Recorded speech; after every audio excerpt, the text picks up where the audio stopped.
يا ربي صل على محمد يا ربي صل عليه وسلم. Assalamualaikum warahmatullahi wabarakatuh. Waalaikumsalam warahmatullahi wabarakatuh.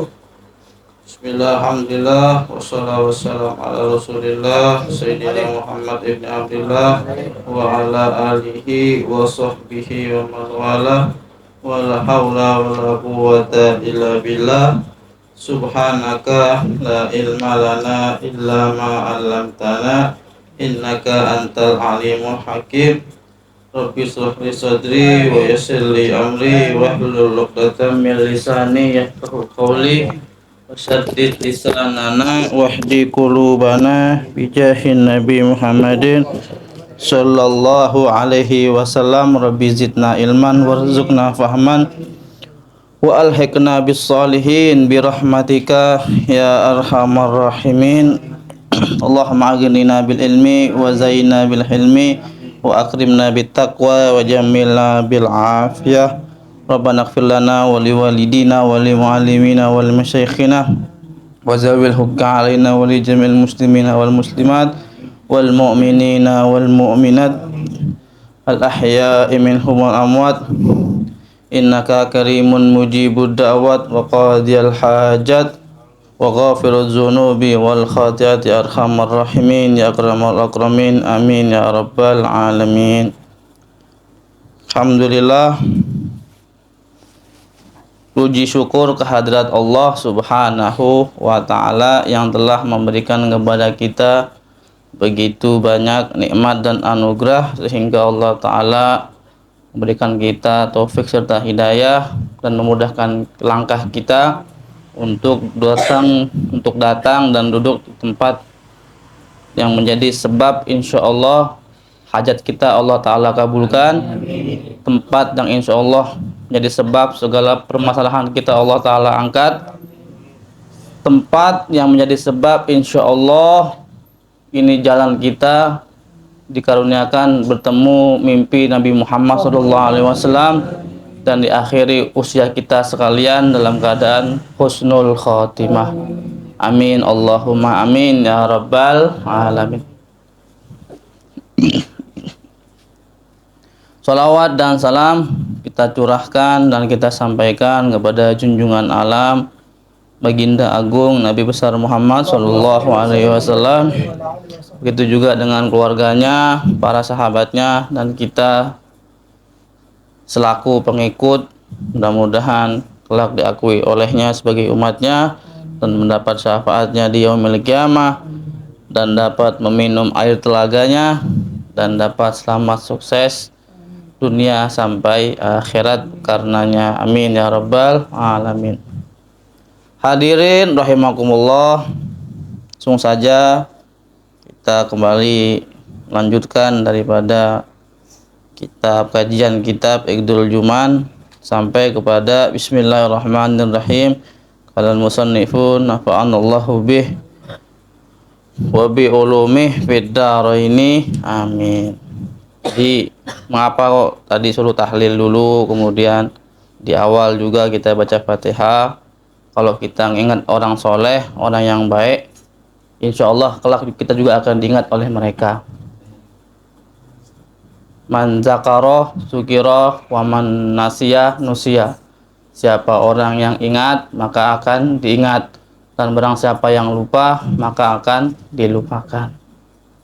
Oleh karenanya mumpung masih ada di dunia ini, kita menjalin hubungan, menjalin satu rahmi walaupun beda alam dengan mereka yang telah mendahului kita, utamanya kepada guru-guru mulia kita yang telah mendahului kita sekalian, karena mereka ini hakikatnya hidup hanya berpindah saja. Makanya kalimatnya kalau kita lihat di makam-makam ulama itu intakil, ya, intakil ila rahmatillah al-wasi'ah, berpindah mereka dari dunia yang fana ini kepada rahmat Allah yang luar biasa luasnya. Maka saya ingat dengan perkataan Sayyidina Ali bin Abi Thalib karamallahu wajhah. Beliau mengatakan, halaka khuzanul amwali wa hum fin nasi ahya'u wal ulama baquna ma baqiyat dahru. Bahwasanya Sayyidina Ali bin Abi Thalib mengatakan telah hancur para pengumpul, para penimbun harta, padahal mereka hidup di tengah manusia. Sedangkan ulama baquna ma baqiyat dahru, akan kekal, akan ada selagi ada waktu, selagi ada masa, maka namanya akan tetap ada. Kita mungkin jauh masanya dari Imam Syafi'i rahimahullah ta'ala, sudah sudah puluhan abad yang lalu ya, tapi namanya sampai sekarang masih ada. Kita baca fikihnya, kita baca kajiannya daripada Imam Syafi'i atau Al-Habib Abdullah bin Alawi Al-Haddad. Sampai saat ini kita baca kajiannya, kita baca kitabnya, kita sebut namanya, kita baca rotibnya ya setiap habis maghrib. Kemudian kita baca juga Wirdul Latif karya beliau setiap habis subuh. Ini semua menunjukkan mereka masih hidup. Hanya jasadnya saja yang nggak ada, tapi ruhaniyahnya ya, pandangan mereka kepada kita tetap ada dan tetap bisa memberikan manfaat kepada orang yang masih hidup. Berapa banyak kalau kita lihat di dekat makom para wali, orang-orang yang hidup ekonominya, dia jualan, dia di situ nyari penghasilan, dapat barokahnya. Padahal walinya sudah tidak ada. Kita bisa bayangkan, berarti dulunya masa hidupnya jauh lebih bermanfaat ya dibanding setelah wafatnya. Buktinya wafatnya saja ngasih manfaat yang luar biasa, apalagi hidupnya. Jadi hakikatnya mereka hidup. Makanya jangan kita sangka, jangan kita mengira bahwasanya mereka tidak ada. Jasadnya saja yang nggak ada, ruhaniyahnya, bimbingannya, pendidikannya, ilmunya masih ada, ajarannya masih terus dipakai, dibaca. Ya, jadi hanya berpindah saja, berpindah tempat dari suatu yang fana kepada suatu yang baqo, suatu yang kekal di sisinya Allah Subhanahu wa taala. Jadi itulah fungsinya kita meniatkan, ada awal kita baca Fatihah, kita baca Yasin, kita baca tahlil untuk mereka, supaya kita ditolong oleh mereka, supaya kita mendapat syafaat dari orang-orang soleh, dan supaya kita juga menjadi orang yang kelak akhir umurnya seperti mereka, husnul khatimah, dicintai oleh para pendahulunya, para orang-orang soleh. Meskipun sekarang ini ya, yang baru-baru ini di mana aja ada berita, kalau kita lihat komentar-komentar mereka sudah nggak peduli lagi ya. Bahkan ketika orang meninggal saja mereka masih mencaci, mereka masih memfitnah, mereka masih memaki. 24 jam kerjaannya mencaci, memaki, memfitnah. Bahkan ketika ada yang meninggal saja, seorang yang solehah meninggal pun masih dikatai. Ini sudah meninggal, kita nggak usah bahas masalah itunya, kita bahas masalah empati ya, kita bahas masalah sosial aja ya. Kalau ada orang meninggal, sesama muslim harus takziah, minimal innalillahi wa inna ilaihi raji'un. Ini malah dikatain, ini malah dimaki, ini malah difitnah, wal iazubillah min dzalik. Jadi jangan, mending kalau kata ana untuk antum-antum sekalian, kalau ada hal-hal video-video habaib, foto-foto habaib di sosial media, silahkan lihat, tapi nggak usah buka komentar ya, nggak usah buka komentar. Itu hanya membuat kita mangkel aja, jadi hawas doang, jadi gondok doang. Walaupun hawas kita juga insya Allah berpahala ya, marahnya kita berpahala, kita masih ada ad-difa, masih ada pembelaan, masih ada cinta ya kepada mereka gitu, dan juga masih mau mempercayai itu. Nanti sudah gue saya ikut-ikut. Sebenarnya kayak gini-gini kayak kentut ya, kayak kentut itu gue usah diomongin, orang udah tahu baunya nggak enak, gue usah diomongin. Gimana biar selamat dari kentut? Udah tutup hidung, menjauh, selesai.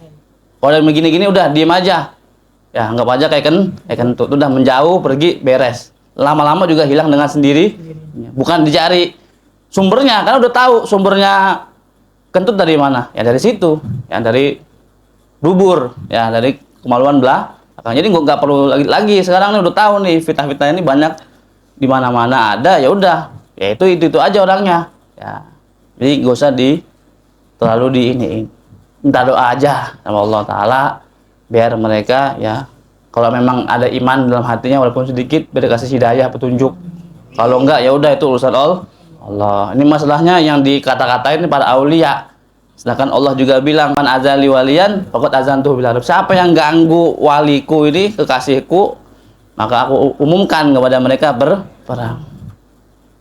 Jadi ya itu, hati-hati aja, ngerti. Kalaupun mereka seandainya memang bukan terbukti, ya udah nggak ada masalah. Yang penting mereka orang soleh, orang baik, ngasih manfaat gitu aja. Lebih baik ya salah mencintai daripada salah membenci. Nanti kalau di hari kiamat di sidang, ternyata Mbak Alawi ini, Habaib ini bukan keturunan Rasulullah. Kita yang cintai rugi apa enggak? Yang enggak ada ruginya. Tapi kenyataannya kalau benar dia memang terbukti 100% zuriat Rasulullah, mau minta syafaat sama siapa? Kalau bukan sama engkong.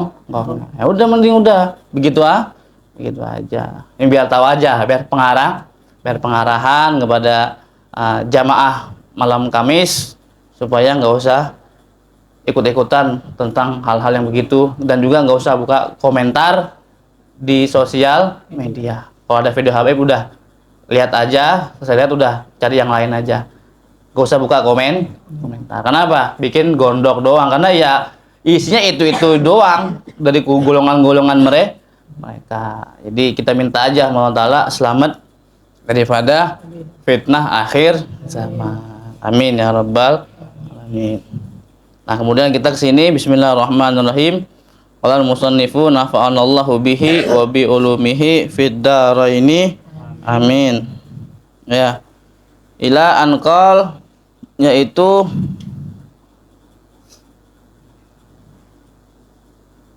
iqabatu ilmul faraidi salasun. Jadi ada kendala, ya, ada problem dalam ilmu faraid. Jadi ada problem, ada kendala dalam ilmu faraid, yaitu tiga kendala, ya, 3 kesulitan yang dialami seseorang ketika belajar ilmu faraid. Nah, sebelumnya apa itu ilmu faraid? Ilmu faraid itu adalah ilmu fikih tentang tentang waris, tentang warisan, dan juga tentang siapa saja orang-orang yang berhak menerima warisan, kemudian berapa jumlah mereka mendapat bagian. Ini juga ada di surat An-Nisa ya, tentang masalah waris. Allah Ta'ala udah menjelaskan, dan juga ulama-ulama kita juga sudah membuat kitab ya tentang ilmu faraid. Jadi ilmu faraid juga ilmu yang diambil pertama kali oleh Allah Ta'ala, yang dicabut ada ilmu faraid. Makanya orang kalau ngajar faraid itu biasanya umurnya nggak lama, nggak panjang, karena ilmu faraid juga ilmu yang awal diambil oleh Allah Subhanahu. Tapi ini juga penting, ini perlu ya, apalagi kalau memang orang tuanya punya harta yang banyak, dan kelak memang ngasih warisan kepada anak-anaknya. Makanya itu perlu untuk mempelajarinya supaya tidak ada perselisihan dan sengketa ketika orang tua sudah meninggal. Karena gara-gara waris ini banyak orang yang berantem, yang bunuh-bunuhan, ya, yang tadinya saudara jadi musuh. Gara-gara apa? Gara-gara uang.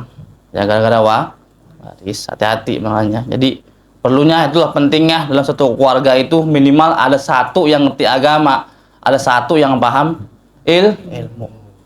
Karena kalau satu keluarga semuanya, mohon maaf, nggak ada yang ngerti ilmu agama, bahaya, itu repot. Bahkan itu keluarga, kalau kata Imam Syafi'i, itu keluarga yang nggak bagus, keluarga yang nggak baik, di dalamnya nggak ada sama sekali yang jadi ahli ilmu. Itu keluarga nggak bagus, kurang barokah keluarganya, kurang minimal satu. Syukur-syukur semuanya jadi ulama, syukur-syukur semuanya jadi orang yang ahli ilmu, ngerti, begitu. Syukur. Tapi minimal salah satunya ada. Kenapa? Supaya ada yang nengahin nih, supaya ada yang menjadi penengah ketika ada problem di tengah keluarga. Kalau semuanya bodoh sekeluarga, ya repot. Udah dia bodoh, nggak ngerti agama, dan dia nggak mau ngaji, dan dia nggak mau datangi orang-orang yang ngerti agama, ya makin repot, makin makin susah. Nih. Apa yang pertama di sini ahkamu al-jad wal ukhwah. Di sini nanti ketika antum sekalian belajar ilmu faraid akan menemukan ahkam, hukum-hukum masalah tentang pembagian-bagian dari jalur kakek sampai saudara-saudara. Nanti saudara seibu, saudara sebapak, wah ini repot. Ini repot. Saya juga nggak akan menerangkan terlalu panjang lebar tentang masalah faraid.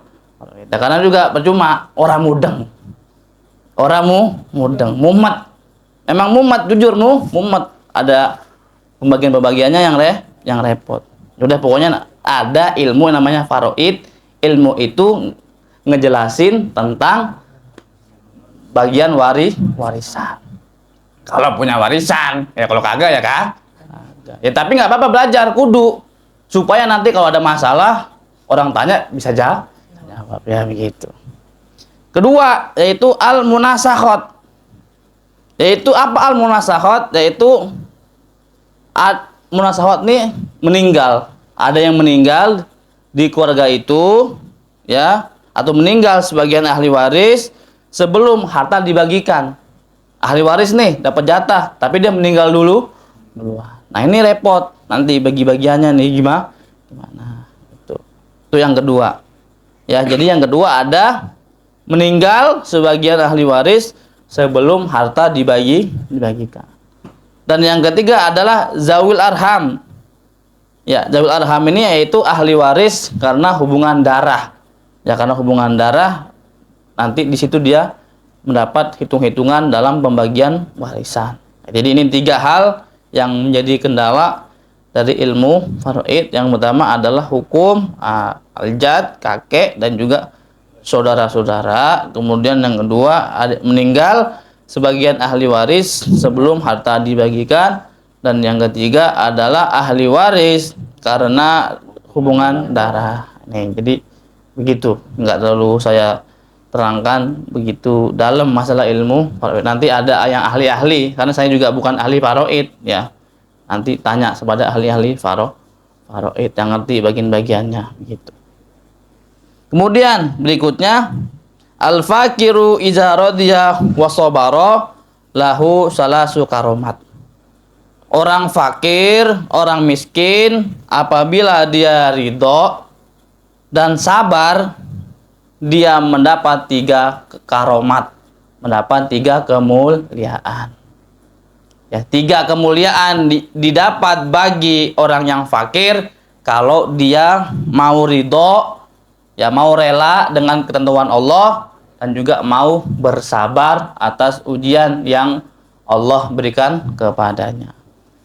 Dapat 3 kemuliaan.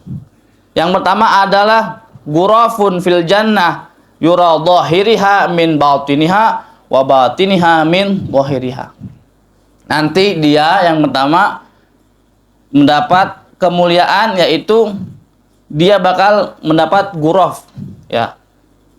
Ghuraf bisa dibilang kamar atau tempat yang tinggi fil jannah, di dalam surga. Yang dia bisa lihat di situ ya, luar dalam secara bersamaan. Ya, yura bisa dilihat dohirnya min batiniha, dia bisa lihat luar dari dalam atau dalam dari luar, bisa bolak-balik begitu. Dia lihat kemuliaan yang dimiliki orang fakir, orang miskin dengan syarat mau ridho, mau rela dengan ketentuan Allah dan juga mau bersabar. Dia bakal dapat ghuraf ya, tempat yang tinggi dalam surga yang bisa lihat dohirnya dari dalamnya dan juga dari dalamnya melalui luarnya. Dia bisa lihat begitu. Mungkin kayak gini nih, ini kan luar kan, tahu isi dalam, atau dalam isi luar, nah begitu. Bisa bolak-balik begitu. Kemuliaan yang pertama yang didapat bagi orang yang fakir. Yang kedua yaitu yudkhalul jannah qabla al-agniya binisfi yaumin min ayyamil akhirah ay bi khamsamiyah. Orang fakir ini masuk surga sebelum orang kaya dengan jarak setengah hari. Ya, setengah hari, separuh hari daripada harinya akhirat.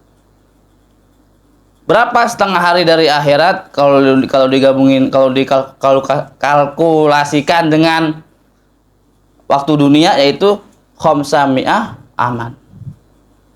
Itu 500 tahun jaraknya.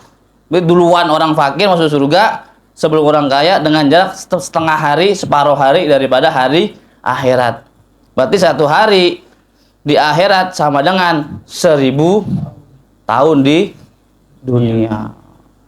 Ini dia duluan nih, 500 tahun nih duluan nih. Ya 500 tahun duluan masuk surga sebelum orang kaya. Itu yang kedua, duluan dia. Jadi makanya kadang enaknya orang kaya begini-begini, miskin nggak mau. Padahal miskin duluan masuknya. Nggak mau. Nunggu, yang kaya-kaya nunggu setengah hari dulu nunggu. Berarti dia nunggu 12 jam. 12 jam akhirat sama dengan 500 tahun nunggu dulu. Orang yang miskin ini duluan, nggak pakai nunggu. Kenapa? Yang dihisap dikit. Apa yang mau dihisap? Kalau nggak kaya kan lama. Dari mana dapatnya? Buat apa digunain? Kemana aja dipakainya? Waduh, repot. Tapi kita boleh aja minta dunia yang nggak dihisap sama Allah. Minta tuh. Boleh nggak begitu? Boleh. Minta dunia, minta kaya, tapi nggak ada hisapannya ya Allah. Bisa nggak begitu? Bisa aja. Ya kalau dikasih. Kalau enggak ya sabar. Ya nggak? Lah iyalah. Mau marah-marah, mau ngatur Allah, ya nggak bisa. Ya udah, makanya harus ridho. Radiyatan mardiyah. Kalau kita ridho sama Allah Ta'ala, kita dapat mardiyah, dapat kerelaan dari Allah. Syarat mendapat ridho dari Allah itu dengan cara yang pertama, kita ridho dengan segala yang Allah Ta'ala berikan kepada kita, maka kita pun mendapat keridhaan dari Allah. Itu caranya. Yang ketiga, lau qala subhanallah walhamdulillah wala ilaha illallah wallahu akbar wala haula wala quwata illa billahil aliyil azim. Ini kalau orang miskin ngomong kalimat ini, subhanallah walhamdulillah wala ilaha illallah wallahu akbar wala haula wala quwata illa billahil aliyil azim. Wa qalaha al-ghani mislahu. Kemudian orang kaya juga baca ini sama. Orang kaya juga baca subhanallah, alhamdulillah, la ilaha illallah, wallahu akbar, la haula wala quwata illa billahil azim. Lam yalhaqil faqira walau anfaqa ma'aha asyrata alaf dirham. Ya, tetap aja nggak bisa menyetarakan, ya, nggak bisa menyamai apa yang dibaca oleh orang miskin, walaupun nih orang kaya sambil baca tadi zikir ini, kemudian dia juga sedekah dengan 10.000 dirham. Ya. Sekalipun orang kaya, dia baca ini nih, subhanallah, alhamdulillah, la ilaha illallah, allahu akbar, wala haula wala quwata illa billah fil alil azim. Kemudian dengan dibarengin sedekah, ya, infak 10.000 dirham, tetap nggak bisa nyamain pahala yang didapat oleh orang miskin daripada mengucap kalimat subhanallah walhamdulillah wala ilaha illallah wallahu akbar wala haula wala quwata illa billahil.